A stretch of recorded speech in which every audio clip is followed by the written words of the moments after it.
Hello everyone, welcome to my channel online GS by Diwakar.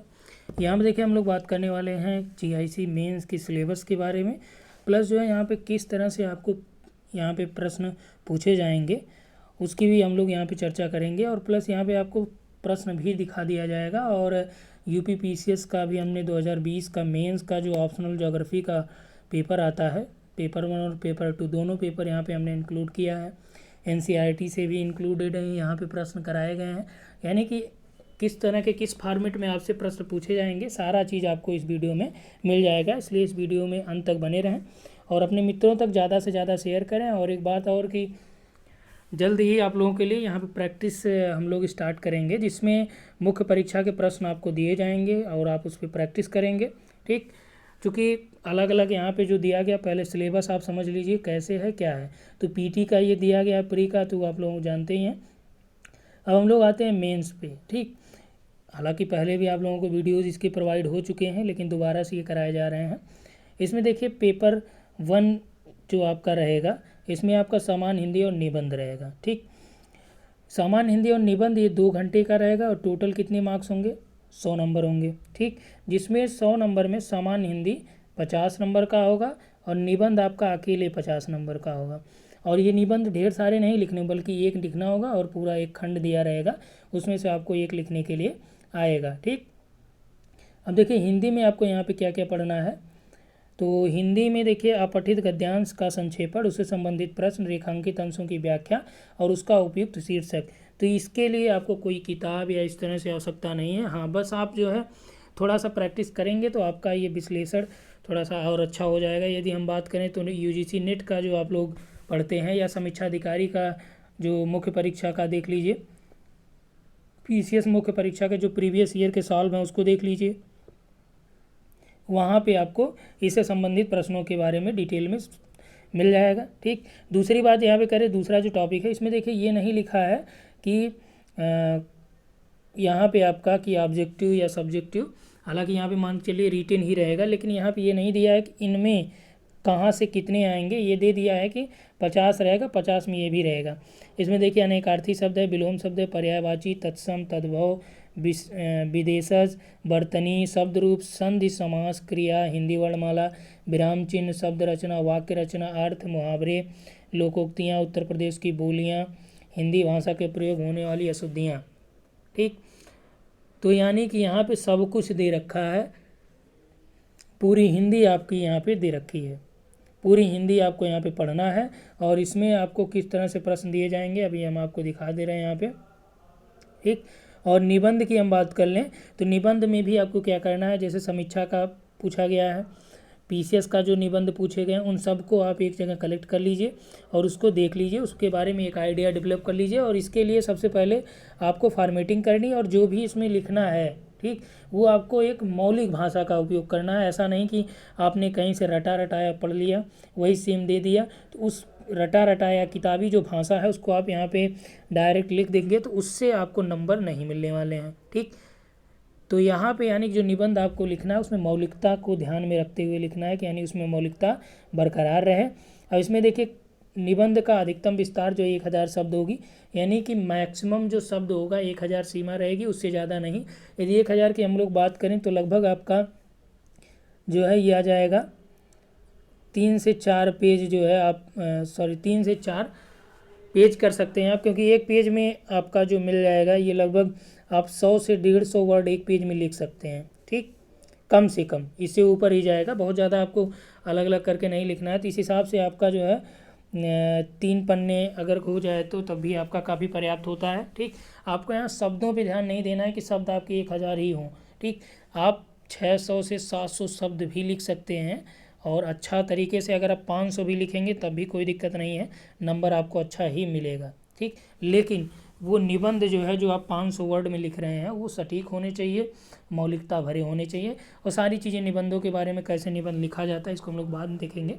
ठीक, आप लोग देख सकते हैं एक यश कुमार सर का भी वीडियो पड़ा होगा यूट्यूब पे, तो उनका आप देख लीजिए, चूँकि वो पहले समीक्षा अधिकारी रहे थे, अभी डीएसपी हैं।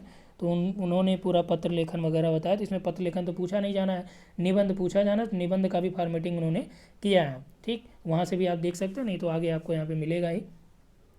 तो इसमें देखिए जो आपका निबंध लिखना है ये साहित्य संस्कृत में आएगा एक, और राष्ट्रीय विकास परियोजना या योजनाएं जो भी चल रही हैं, ठीक, जैसे प्रधानमंत्री फसल बीमा योजना हो गई या आयुष्मान भारत योजना हो गया, तो किसी पे भी आपको यहाँ पे दे देगा। राष्ट्रीय अंतर्राष्ट्रीय सामाजिक समस्याएं एवं निदान, तो राष्ट्रीय स्तर पे अंतर्राष्ट्रीय स्तर पे जो समस्याएं हैं, चाहे वो जियो पॉलिटिक्स की समस्या होगी या कोई भी जो समस्या हो उसके बारे में यहाँ पे देगा। विज्ञान पर्यावरण से संबंधित एक रहेगा, और प्राकृतिक आपदाएं उनके निवारण से रहेगा। कृषि उद्योग एवं व्यापार से रहेगा। इसमें देखिए लिखा है कि इसके अंतर्गत एक खंड होगा और इस खंड में से एक निबंध आपको लिखना होगा, यानी कि निबंध आपको एक ही लिखना है। क्लियर? तो ये हुआ टोटल। अब हिंदी का पेपर हम आपको दिखा देते। तो यहाँ हम देखिए ये जो पेपर है ये हमारे पास है बिहार PCS का पेपर। तो इसमें चूँकि उसी तरह से आप लोगों को पूछे गए प्रश्न थे, तो इसलिए हमने यहाँ पे इंक्लूड कर दिया है। इसमें देखिए लिखा भी गया है स्पष्ट रूप से कि परीक्षार्थी यथासंभव अपने शब्दों में उत्तर दें। ये देखिए GIC का नहीं है पेपर, है ये बिहार PCS का BPSC मेंस का पेपर है, ठीक।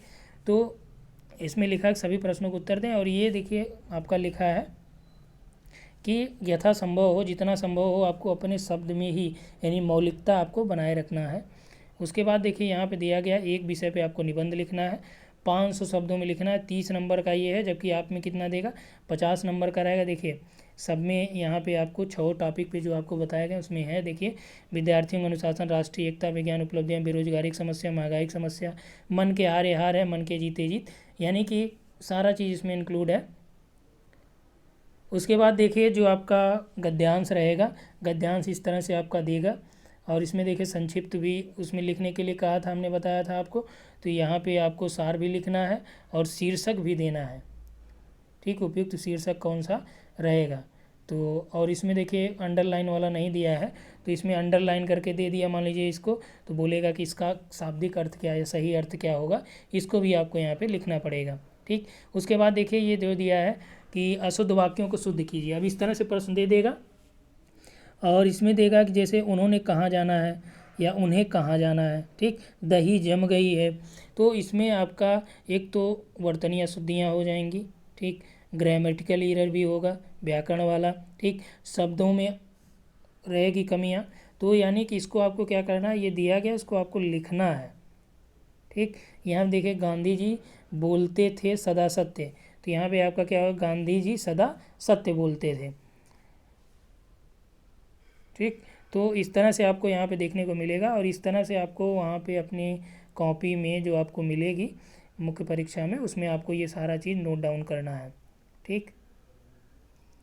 उसके बाद देखिए निम्नलिखित मुहावरों में से किन्हीं 5 का अर्थ लिखकर वाक्य प्रयोग करिए। इस तरह से भी आपको पूछे जाएंगे। और उसके बाद देखिए यहाँ पे दिया गया एक संज्ञा की परिभाषा, उनकी भेद। मान लीजिए इस तरह से कोई दे दिया, संधि दे दिया कि मान लीजिए गण संधि दे दिया, या समास दे दिया, बहुब्रीहि समास हो गया या कर्मधारय समास हो गया, बोला कि ये क्या है, इसका एक उदाहरण सहित स्पष्ट करिए। इसमें देखिए 2 पर्यायवाची लिखने के लिए कहा है, तो ये भी आपको देखना है। अब कितना कहेगा, जैसे इसमें 5 दिया है, उसमें और दे सकता है या सभी कह सकता है, तो ये सभी चीज़ें आपको यहाँ पे प्रिपेयर करके रहना है।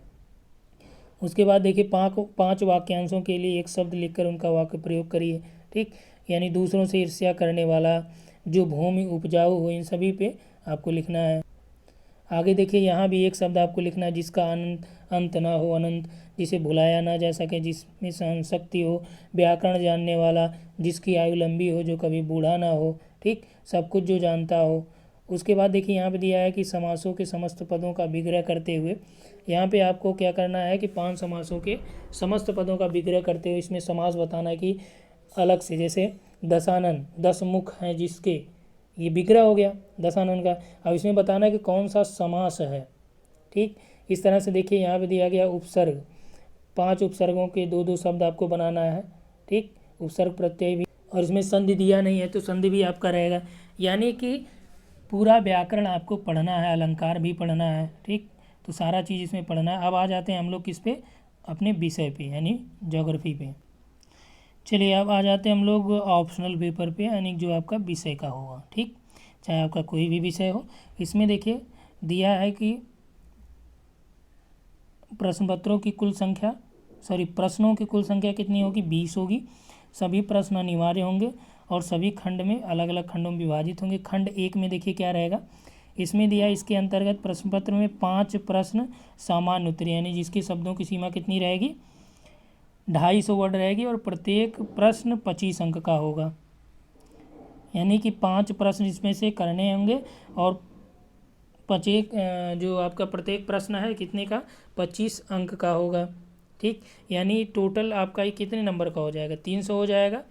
तो यानी कि ये आपका हो जाएगा 125 का 5 प्रश्न हो गया, एक क्वेश्चन जो आपका 25 नंबर 25 बच्चे 125 हुआ। खंड बी में आपका कह रहा है कि इसमें 5 जो प्रश्न होंगे लघु उत्तरीय होंगे। ठीक, ये तो आपका दीर्घ उत्तरीय हो गया 250 वर्ड, ये आपका होगा लघु उत्तरीय यानी इसमें सीमा शब्दों की क्या रहेगी 150 रहेगी और प्रत्येक प्रश्न कितने का होगा 15 अंक का होगा। यानी इसमें क्या हो गया 15 पचे 75 खंड बी में। ठीक, 75 नंबर का ये हो गया और इसमें भी 5 प्रश्न करने हैं। खंड सी में देखिए, खंड सी में आपका 10 प्रश्न रहेगा अति लघु उत्तरीय यानी इसमें शब्द सीमा क्या होगी 50 वर्ड होगी। यानी इसमें आपको जो लिखना है जैसे दे दिया पूछ लिया कृषि उत्पादकता क्या है। ठीक, तो प्रत्येक अंक प्रश्न जो है इसमें 10 अंक का होगा यानी 10 दहा में ये आपका 100 हो गया। टोटल ये कितने हो गए 125 और 75 आपका 200 और एक 300 यानी टोटल आपका जो है ये 300 मार्क्स का हुआ। ठीक, अब यहाँ पे देखिए एक न्यूज़ आपको और दे दिया जाए कि जो दूसरा चैनल है वनडे जंक्शन, ठीक, वहाँ पे आप देखेंगे मुख्य परीक्षा के लिए कुछ प्रश्न आपको वहाँ पे कराए जा रहे हैं जो 2020 पीसीएस के रिपीटेड हैं या पीसीएस में पूछे गए हैं। ठीक, तो उसको आप वहाँ से देख लिया करिए, उसमें हिंदी और इंग्लिश दोनों मीडियम के कराए जा रहे हैं। ठीक, तो वनडे जंक्शन को आप फॉलो करना मत भूलिएगा, बेल आइकन ज़रूर क्लिक करिएगा क्योंकि कभी भी उस पर वीडियोज़ अपलोड होते रहते हैं तो वहाँ पे आप आसानी से उसको देखिएगा। उसमें मुख्य परीक्षा में आपका प्रश्न दिया है, प्रश्न के बाद उसका उत्तर भी उसमें लिखा गया है और उसको डिस्कस किया गया है। ठीक, और ये डेली आपको एक एक प्रश्न उसमें मिलते रहेंगे। ठीक, तो यहाँ पे आप देख सकते हैं इसमें देखिए 141 वीडियो जो दिखा रहा है ये वनडे जंक्शन आपको करना है। ठीक, इसमें कई आपका डॉक्यूमेंट्री भी है तो उसको आप देख सकते हैं। ठीक, ज्योग्राफी से रिलेटेड ही डॉक्यूमेंट्री आपको यहाँ पे मिल जाएगी। इसमें देखिए कृषि उत्पादकता और मोहम्मद शफ़ी की विधि और प्रश्न आप यहाँ से पढ़ सकते हैं। कृषि उत्पादकता का क्या अर्थ है, मोहम्मद शफ़ी द्वारा अपनाई गई कृषि उत्पादकता निर्धारण की विधि का उल्लेख कीजिए। यूपी पीसीएस 2020 में 15 नंबर का ये पूछा गया है। ठीक, इसी तरह से देखिए यहाँ पे आपका जो है फसल संयोजन हो गया। फसल संयोजन के अलावा यहाँ पे देखिए टाइप्स ऑफ रीजन दे रखा है। ठीक, अम्लैंड प्रभाव क्षेत्र में प्रचलित क्रियाकलाप आरपी मिश्रा की थ्योरी हो गई। ठीक, उसके बाद देखिए यहाँ पे एनसीईआरटी के प्रश्न दिए हैं ऑब्जेक्टिव टाइप वाले, तो इसको आप यहाँ से देख पाएंगे। तो यहाँ पे देखिए ये हमने आपका एनसीईआरटी से लिया है। तो सबसे ज़्यादा ज़रूरी चीज़ ये है कि जीआईसी जो प्रवक्ता बनेंगे आप लोग ये इंटर कॉलेज में बनेंगे।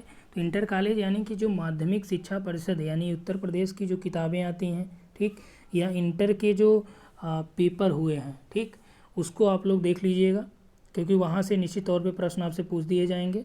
प्लस जो है पीसीएस का तो है ही और इसके साथ साथ जो है जो आपका यहाँ पे देखिए एनसीईआरटी के प्रश्न दिए हैं।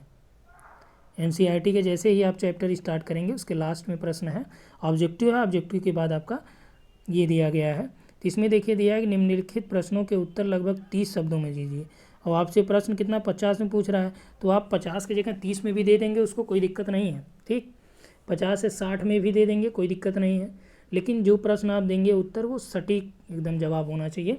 ठीक, उसके बाद देखिए यहाँ पे 150 वर्ड वाला भी दिया गया है। जैसे प्रश्न देख लीजिए क्या है, किस तरह से पूछा है कि भूकंपी तरंगों के चट्टानों का उन चट्टानों पर प्रभाव बताएं जिनसे होकर ये तरंगें गुजरती हैं। ठीक, उन पर क्या प्रभाव ये पड़ता है। अगला अंतर्वेदी आकृतियों से आप क्या समझते हैं, विभिन्न अंतर्वेदी आकृतियों का संक्षेप में वर्णन करिए। ठीक, तो यानी कि इसमें ज़्यादातर कोशिश आपको यही करना है ज्योग्राफी जब आप करेंगे, जहाँ पे मैपिंग कोशिश करिए कि मैप की आवश्यकता वहाँ पे मैप बनाइए। जहाँ पे नहीं आवश्यकता है और आपको लग रहा है कि ये 250 वर्ड वाले प्रश्न है और उसमें आपको बहुत ज़्यादा सटीक चीज़ें नहीं याद आ रही हैं तो आप क्या करिए वहाँ पे फिर भी मैप बना दीजिए। इससे क्या होगा, एक पॉजिटिव इफेक्ट पड़ता है और आराम से आपका मान लीजिए उस प्रश्न पे आपको बहुत पकड़ नहीं है या नहीं आ रहा वो प्रश्न, आपने मैप बना के उससे रिलेटेड कुछ भी चीज़ें उसमें इंक्लूड कर दी है। यदि वो मान लीजिए लॉन्ग वाला 25 नंबर का है तो 25 में आपका कम से कम 10 नंबर तो आपको इस पर मिल जाएगा। मैप बना के कुछ उसमें ड्रा कर दीजिए, ठीक। यदि आपके पास समय नहीं रहता तो भी आप उसमें जो प्रश्न आपको आ रहा है तो आप मैप बना के उसकी फॉर्मेटिंग कर दीजिए, तब भी आपको पूरा नंबर मिल सकता है, ठीक। बस ये कि एग्जामिनर को या जो चेक कर रहे हैं कॉपी, उनको ये समझ आना चाहिए कि आप कहना क्या चाह रहे हैं, ठीक। यहाँ पर देखिए हमने भौतिक भूगोल के मूल सिद्धांत से लिया है। उसके बाद देखिए ये ह्यूमन ज्योग्राफी का है, मानव भूगोल से लिया है। इसमें भी इसी तरह के आपसे प्रश्न पूछे गए हैं और ये भी प्रश्न आपका देखिए 30 शब्द हो गया, जिसे मानव भूगोल परिभाषित करना है। अब देखिए ये परिभाषा आपको ऐसे नहीं लिखना है, किसी विद्वान का या किसी जोग्राफर को कोट करके आपको ये परिभाषा लिखनी है। इसी तरह से यदि पूछ दे भूगोल की परिभाषा बताइए, तो भूगोल में सबसे ज़्यादा जो प्रचलित महोदय हैं ये हार्टसोन के अनुसार लिखिएगा, इनकी परिभाषाएं ज़्यादातर प्रचलित हैं, ठीक। तो इस तरह से आप इसमें कर सकते हैं, इससे आपका जो मार्क्स है वो अच्छा होगा। 150 वर्ड ये भी आपका हुआ। तो ये कि ये फॉर्मेट हो गया। अब आइए मुख्य परीक्षा पे जो पीसीएस का हुआ है 2020 का, ठीक। इसमें देखिए कुल 8 प्रश्न दिए गए, हिंदी अंग्रेजी दोनों में ये दिया गया इसमें। तो इसमें आप देख सकते हैं फिजिकल का और ह्यूमन का दोनों अलग अलग है। तो इसमें दिया है कि प्लेट विवर्तनिकी के सिद्धांत का वर्णन कीजिए, 2 समान एवं 2 भिन्न प्लेटों के टकराव से होने वाले प्रभावों की व्याख्या करिए। देखिए 250 वर्ड लगभग आपका इसमें हो जाएगा। ये पवन द्वारा निर्मित अपरदनात्मक स्थल रूपों का वर्णन करिए, ठीक। उसके बाद देखिए यहाँ पे दिया वलन के प्रकार, ब्लॉक पर्वत क्या है, और यहीं पे आप देख सकते हैं एक इसको और, ठीक। अब देखिए यहाँ पे मानसून की उत्पत्ति की अवधारणाओं से है, तापी और नवीन संरचना, उष्णकटिबंधीय शीतोष्णकटिबंधीय चक्रवात हो गया, ठीक। तो ये सारा चीज़ इसमें दिया गया है। और यहीं पे अभी आपको हम सिलेबस दिखा दे रहे हैं, ये सिलेबस से बाहर नहीं। पारिस्थितिक तंत्र हो गया, मृदा और प्राकृतिक वनस्पति के पारस्परिक सहजीवी संबंधों की आपको विवेचना करनी है।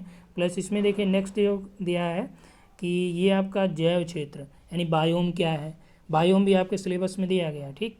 Discuss main characteristics of savanna biome दे दिया कि बायोम क्या है, और मान लीजिए ये 50 वर्ड में पूछ सकता है। 150 वर्ड में आपसे ये पूछ दिया कि सवाना बायोम की प्रमुख विशेषताओं का वर्णन करिए, ठीक। या 250 वर्ड में पूछा, दोनों मिला के दे दिए, जैव क्षेत्र क्या है, बायोम क्या है, और सवाना बायोम को आप यहाँ पर डिस्कस करिए उसके कैरेक्टरिस्टिक्स को, ठीक। उसके बाद देखिए सेकेंड पार्ट में या सेकेंड सेक्शन में मानव पर्यावरण संबंधों के मध्य नियतिवाद संकल्पना, ये भी आपका जो है सिलेबस में आपके उत्तर आधुनिकतावाद से आप क्या समझते हैं। नारी भूगोल के क्षेत्र में उत्तर आधुनिकतावाद की हाल की प्रवृत्तियों की विवेचना कीजिए, ठीक। जेनेडिवाई कोरोलॉजी, विकसित और विकासशील देशों में समकालीन जनसंख्या समस्या, ये भी आपके सिलेबस में मेंशन है। अंतर्राष्ट्रीय स्थानांतरण की अभिनव प्रवृत्तियों की समस्या की समीक्षा कीजिए। मानव प्रजातियों का वितरण, उनके भौतिक लक्षणों की वर्णन इसमें करना आपको। यानी कि एक तरह से ये देखा जाए कि ये सारा चीज़ आपका जो सिलेबस है ये आपका जीआईसी में दे रखा है, ठीक। तो इसमें आप देख सकते हैं अंतर्राष्ट्रीय स्तर पे हो गया, तो यानी पूरा ये फिजिकल हो गया, ह्यूमन हो गया। अब इंडिया से भी रिलेटेड उसमें आपके प्रश्न पूछे जाएंगे। तो इसमें देखिए नगरों की उत्पत्ति से संबंधित भी है, और गहन निर्वाह कृषि यानी एग्रीकल्चर ज्योग्राफी भी है, ये भी आपके सिलेबस में है। दक्कन के पठार, ये हम देखिए पेपर नंबर 2 देखिए, पेपर नंबर 2 में यहाँ पे आपका सेक्शन 1 दिया है, दक्कन के पठार की भूगर्भिक संरचना का वर्णन करिए। भारत में वनस्पति एवं जलवायु प्रदेशों के मध्य सहसंबंध स्पष्ट करिए। यानी कि टोटल जो सिलेबस दिया गया इसको आपको एक बार देखना पड़ेगा। और हाँ, यहाँ पे जो प्रैक्टिस होगा आपको थ्योरी नहीं कराई जाएगी, हाँ आपका जो प्रश्न रहेगा उसमें प्रश्न दिया जाएगा, उसके उत्तर आपको यहाँ पे मिलेंगे, ठीक। अब आइए यहाँ से एक बार सिलेबस देख लीजिए। यहाँ में देखिए आपके सामने सिलेबस है जीआईसी का, मुख्य परीक्षा का भी यही सिलेबस रहा है और प्री का भी है। इसमें देखिए अर्थ एवं विषय क्षेत्र हो गया, उपागम हो गया। तो अर्थ विषय क्षेत्र उपागम में आपको क्या करना है, यहाँ से आपको परिभाषाएं पूछी जा सकती हैं, ठीक। भौगोलिक विचारधारा में देखिए नियतिवाद, संभववाद, संभाव्यवाद, प्रदेशवाद, तार्किक प्रत्यक्षवाद, व्यवहारवाद, यहाँ से कम 1 से 2 प्रश्न आपका निश्चित तौर पर रहेगा, ठीक। नियतिवाद, संभववाद, संभाव्यवाद से रहेगा ही। वायुमंडल आप देख लीजिए, ठीक। जलवायु प्रदेश आपका दिया ही, हमने आपको बताया ही। पृथ्वी की आंतरिक संरचना आप देख लीजिए, भू विवर्तनिक है, वलन भी है, भूकंप हो गया, ठीक, भ्रंशन हो गया। डेविस का अपरदन चक्र निश्चित तौर पे आप देख लीजिएगा, यहाँ से प्रश्न आपका निश्चित तौर पे रहे।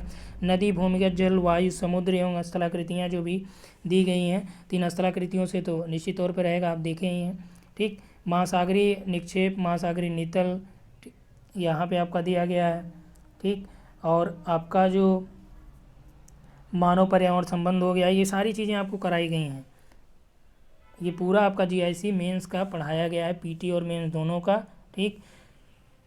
तो उसमें आप जो नोट्स प्रोवाइड कराए गए उसको आप देखिए और सारे टॉपिक पे आपको मैटर उसमें मिल जाएंगे, सब कुछ हमने कराया है, ठीक। अब आपको करना ये है कि आप उसको सिस्टमेटिक ऑर्डर में अपनी भाषा में उसको एक्सप्लेन कर दीजिए, ठीक। इसके बाद यहाँ पे देखिए हम लोग आ जाते हैं, व्यापार व्यापार सब हो ही गया। सांस्कृतिक तत्व, सांस्कृतिक, विश्व के प्रमुख सांस्कृतिक परिमंडल, प्रजातियाँ, जनजातियाँ, एक प्रश्न यहाँ से निश्चित तौर पे पूछा जाएगा। आगे आप लोगों को एक पूरे टॉपिक का कलेक्शन मिल जाएगा, कौन कौन से टॉपिक बहुत ही महत्वपूर्ण है जहाँ जो आपको पढ़ने ही हैं। प्रदेश की संकल्पना, ये देखिए जो वनडे जंक्शन वाला चैनल उस पर आप देखिएगा, हमने रीजनल प्लानिंग में स्टार्ट किया है कि कॉन्सेप्ट ऑफ रीजन, उसमें आप देखेंगे, उसमें समझ जाएंगे, ठीक। विकसित विकासशील देशों में इसकी समस्या हो गई। विश्व के प्रमुख देशों के अध्ययन, आंग्ल अमेरिका, यूरोपीय समुदाय, रूस, चीन, जापान, दक्षिण पूर्व एशिया, दक्षिण पश्चिम एशिया, इन सभी के बारे में आपको यहाँ पे पढ़ना है। उसके बाद इंडिया के संदर्भ में हम लोग बात करें तो इंडिया में देखिए प्रादेशिक विकास विषमता, आगे आपको रीजनल इम्बैलेंसेस मिलेंगे, ठीक। इसके कारण और निदान यहाँ पे है, राज्यों का पुनर्गठन और समस्याएं हो गई, यहाँ से भी आपका एक प्रश्न रहेगा। तो जो आपका दूसरा वाला चैनल है उस पर हम लोग देख ही रहे हैं रीजनल प्लानिंग का, तो वहाँ पे आपका रीजनल इम्बैलेंसेस देखेंगे, उसके कारण और निवारण को भी हम लोग देखेंगे, ठीक। तो भारत का प्राकृतिक स्वरूप, उच्चावच, चपवातन, जलवायु, प्राकृतिक वनस्पति, मिट्टी, खनिज, प्रमुख कृषि उत्पादन, यानी कि इन सभी पे प्रश्न पूछे जा सकते हैं। और कैसे प्रश्न पूछे जाएंगे, आप एनसीईआरटी उठाइए, उसके लास्ट वाले चैप्टर में देखिए, या माध्यमिक शिक्षा परिषद की किताब उठाइए, उसके लास्ट वाले चैप्टर में देखिए, वहाँ पे जो प्रश्न आए हैं, या अब तक जो इंटरमीडिएट में प्रश्न पूछे गए हैं, आपके पास जो इंटर की सीरीज आती हैं, ठीक, चाहे विद्या वाली जो सीरीज आती है या राहुल टॉप 10 वॉप 10 करके आती हैं सब सीरीजें, इन सीरीजों में आप कोशिश करिए, क्योंकि वहाँ पे आपको प्रश्न दिया रहता है और उत्तर लिखा रहेगा, तो इससे आपको आसानी भी होगी और समझने में भी, ठीक। तो इस वीडियो में इतना ही, थैंक्स फॉर वॉचिंग।